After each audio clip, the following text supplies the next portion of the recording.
So the Warriors played their first preseason game against the Lakers yesterday, and obviously the big thing everyone wanted to see was how Chris Paul would mesh with the team, especially since he would be starting with Draymond being injured for the time being. At first, I definitely did have my doubts about how Chris Paul would work out with the Warriors' fast-paced playstyle, but after seeing his limited time playing, there's definitely some potential here. Now, I understand that this is just preseason and nobody is actually trying their absolute hardest. However, there are two specific clips from this game that highlight how Chris Paul can actually be effective in the Warriors' motion offense.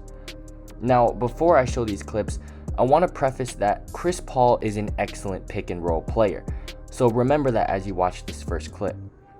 Here's Chris Paul coming off a screen from Steph Curry.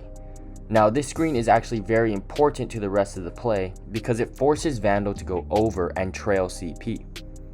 Now, as CP comes off, he receives a handoff from Looney with Vandal still trailing. This handoff action is essentially a pick and roll within the Warriors' motion offense. Looney is setting the screen and CP is coming off of it. Now Chris Paul is in the 2v1 situation that he has perfected over his 19-year career. And what do you know? He draws two defenders and dumps it off to Looney for an easy layup. So now that you've seen, I'm going to call it an off-ball pick and roll, let's take a look at a more traditional Chris Paul pick and roll. Here's Chris Paul with the ball up top. Looney comes to set a screen and CP uses it. Now, once again, Chris Paul is in the same 2v1 situation that he thrives in. However, this time he fakes the pass, forcing Jackson Hayes to drop, and he takes his signature midi. This type of pick and roll can be extremely lethal, not only because Chris Paul is a great pick and roll player, but because of who is around the perimeter. I mean, look at this. Curry in the corner, 43% from 3. Clay over here on the wing, 41.2% from 3. And Wiggins in between, shooting it at 39.6%. With guys that can knock down the 3 with such efficiency, help defenders are definitely hesitant to drop and help in the pick and roll situation, so it's essentially free space for CP to work, making it a lot easier for him. Okay, now that we've talked about the development of Chris Paul within this Warriors system, let's talk about the development of Kuminga and Moody.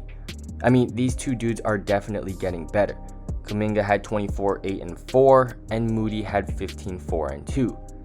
These two guys are becoming a dynamic duo off the bench, and not only because they both can score, but because they complement each other so well.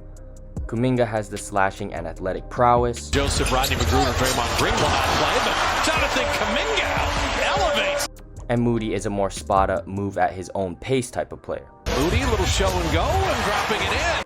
I don't know if I'm crazy to say this, but I think Kuminga and Moody can develop into a Jason Tatum, Jaylen Brown type of duo. Obviously, they aren't at that level right now, but I definitely can see the potential. But the biggest problem with Tatum and Brown is that they both can get out of control, and I think that having a solid point guard can eliminate that problem, which is why in the overall view of the team, I still think Chris Paul coming off the bench would be beneficial, especially if he can lead Kuminga and Moody. But I can see how Chris Paul starting may work on the offensive end, but defensively is where the doubt is coming from. With the Warriors already being small, I don't think going smaller is a better option. But only time will tell, and who knows what the Warriors' final starting lineup will be when Draymond comes back from injury. But anyways guys, that's going to do it for this video, so if you made it this far, make sure to hit subscribe, leave a like on the video, and comment down below if you guys think Chris Paul will be starting in the regular season. See y'all later, have a good day, peace.